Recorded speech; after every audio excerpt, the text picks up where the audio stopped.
पटना में करोड़ों की ब्राउन शुगर बरामद, 18,66,000 रुपए नगद, हथियार और कारतूस जब्त। नशा तस्करी नेटवर्क के बड़े खुलासे में जुटी पुलिस। नमस्कार, आप देख रहे हैं न्यूज़ और मैं हूं आपके साथ विपिन। पटना से इस वक्त की बड़ी खबर। राजधानी पटना में नशे के कारोबार पर पुलिस ने अब तक की सबसे बड़ी कार्रवाई में से एक को अंजाम दिया है। करोड़ों रुपए की ब्राउन शुगर, लाखों रुपए नगद, अवैध हथियार और जिंदा कारतूस के साथ एक तस्कर को गिरफ्तार किया गया है। यह कार्रवाई गोपालपुर थाना क्षेत्र में की गई है। पुलिस के मुताबिक 3 जून को गुप्त सूचना मिली थी कि नया चक बेईमान टोला में भारी मात्रा में मादक पदार्थ छिपा कर रखा गया है और इसे अलग अलग जगहों पर सप्लाई करने की तैयारी चल रही है। सूचना मिलते ही पटना पूर्वी के एसपी परिचय कुमार के निर्देश पर एक विशेष टीम का गठन किया गया। इसके बाद गोपालपुर थाना पुलिस ने अंचलाधिकारी संपत चक की मौजूदगी में संदिग्ध घर की घेराबंदी की। तलाशी शुरू हुई और फिर जो मिला उसे देखकर पुलिस टीम भी हैरान रह गई।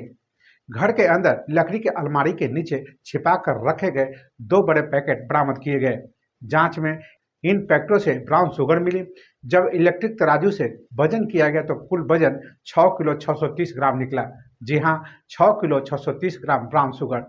पुलिस अधिकारियों के अनुसार अंतर्राष्ट्रीय बाजार में इसकी कीमत करोड़ों रुपए आंकी जा रही है। इतना ही नहीं, एक देसी कट्टा 315 बोर के 10 जिंदा कारतूस, 18,66,110 रुपए नगद भी बरामद किए गए। इसके अलावा एक स्कॉर्पियो गाड़ी, मोबाइल फोन, जमीन से जुड़े दस्तावेज, एग्रीमेंट पेपर और बैंक पासबुक भी जब्त किए गए। पुलिस अब यह जांच कर रही है कि कहीं यह संपत्ति नशे के कारोबार से अर्जित तो नहीं की गई। इस मामले में 38 वर्षीय कृष्णा कुमार राम को गिरफ्तार किया गया है। पूछताछ में कई अहम जानकारियां सामने आई है। पुलिस को शक है कि यह कोई छोटा मोटा मामला नहीं बल्कि एक बड़े नशा तस्करी नेटवर्क का हिस्सा हो सकता है, जिसकी जड़ें पटना से लेकर आसपास के कई जिलों तक फैली हो सकती है। एसपी परिचय कुमार ने बताया कि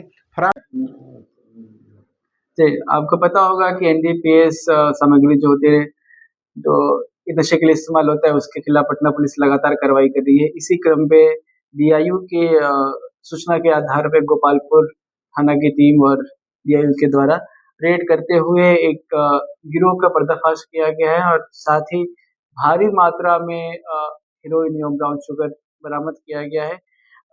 नया चक बेईमान टोला में एक अपराधकर्मी है संतोष राव।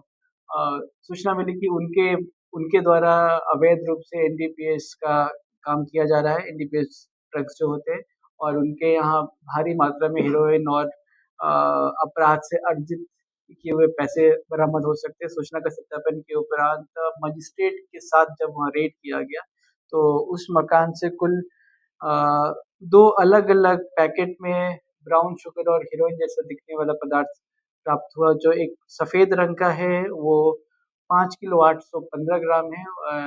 एक अपराधकर्मी भी वहाँ से गिरफ्तार हुआ। उसके अपने लैंग्वेज में वो उसे व्हाइट शुगर बोल रहा था और एक दूसरा 815 ग्राम ब्राउन शुगर, जो हमारी समझ से हेरोइन और ब्राउन शुगर है, ये कुल मिला के 6 किलो 630 ग्राम। इसकी कीमत करीब 6 से 7 करोड़ के आसपास आँकी जा रही है। वो बरामद हुआ। उसके साथ एक देसी कट्टा बरामद हुआ, 10 पीस जिंदा कारतूस बरामद हुआ, 18,66,110 रुपए भी बरामद हुए। एक चोरी का स्कॉर्पियो भी बरामद हुआ और साथ में जमीन के खरीद फरोख्त के 4 पेपर बरामद हुए, 2 पेपर बरामद हुए और उसके अलावा बैंक का 2 पासबुक बरामद हुआ और स्कॉर्पियो की डिक्की से भी कुछ जमीन के खरीद फरोख्त के पेपर के बरामद हुए। साथ में एक अपराधकर्मी की वहाँ से गिरफ्तारी हुई है जिसका नाम कृष्णा कुमार राम है और ये 38 वर्ष का है और ये गोपालपुर का रहने वाला है। और ये जो प्रमुख अपराधकर्मी जो इसका नाम निकल कर आया संतोष राव, ये बताता है कि संतोष राव इसका जीजा है और ये संतोष राव के लिए मेनली काम करता है। संतोष राव अभी फरार है, इसी की गिरफ्तारी के लिए अभी प्रयासरत है और इसका ये बोलना है कि ये संतोष राव के लिए काम करता है और उसी के लिए जाकर अलग-अलग जगह से, जो बक्सर या यूपी के कुछ अलग-अलग जगहों से जाकर ये ब्राउन शुगर लाया करता था। ब्राउन शुगर लाने के लिए जो पैसे ये ले जाता था, ये संतोष राव उसे टेप वगैरह के साथ रैप करके दिया करता था। और ये जो स्कॉर्पियो है, जिसपे नंबर लगा हुआ है BR09PA1273, इसी स्कॉर्पियो का इस्तेमाल करता था पैसे भी ले जाने के लिए और ब्राउन शुगर वहाँ से लाने के लिए भी। ब्राउन शुगर आने के बाद डिस्ट्रीब्यूशन का काम खुद संतोष साव देखता था, जो अभी तक निकल कर आ रहा है। बाकी संतोष साव की गिरफ्तारी के बाद मामला और क्लियर होगा।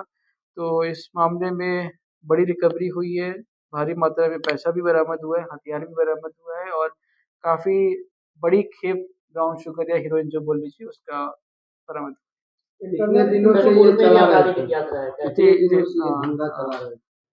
जो अपराधकर्मी गिरफ्तार हुआ है उसका तो शराब पीने का एक आपराधिक इतिहास बरामद हुआ, परंतु संतोष साव के 2-3 आपराधिक इतिहास अलग-अलग डिस्ट्रिक्ट के अभी और हम खंगाल रहे हैं और ये कुछ कुछ महीनों से या फिर कुछ साल भी बोल सकते हैं, कुछ साल से ये काम कर रहा था क्योंकि जो जिस मकान से बरामदगी हुई है वो 3 मंजिला आलीशान सा मकान है और ये संभवतः वो मकान भी अपराध के पैसों से अर्जित संपत्ति से ये खड़ा किया गया। तो इस मामले में निश्चित रूप से संतोष साव की प्रॉपर्टी की जाँच भी होगी और बीएनएस 107 का प्रस्ताव भी भेजा जाएगा। इनके गिरोह में और कितने लोग शामिल हैं? इनके गिरोह में और भी काफ़ी लोग हैं, कुछ का नाम निकल कर आया, काफ़ी मोबाइल नंबर्स प्राप्त हुए। इसका जो गिरफ्तार अपराधकर्मी है इसका ये बोलना है कि इसे मोबाइल पर संपर्क किया जाता था और हर बार अलग-अलग जगह बुलाया जाता था और जिस मोबाइल नंबर से संपर्क किया जाता था वो सारे नंबर हमें प्राप्त हुए, उस सारे बिंदुओं पे अनुसंधान किया जाता है। ये पटना में कौन और करता क्या था?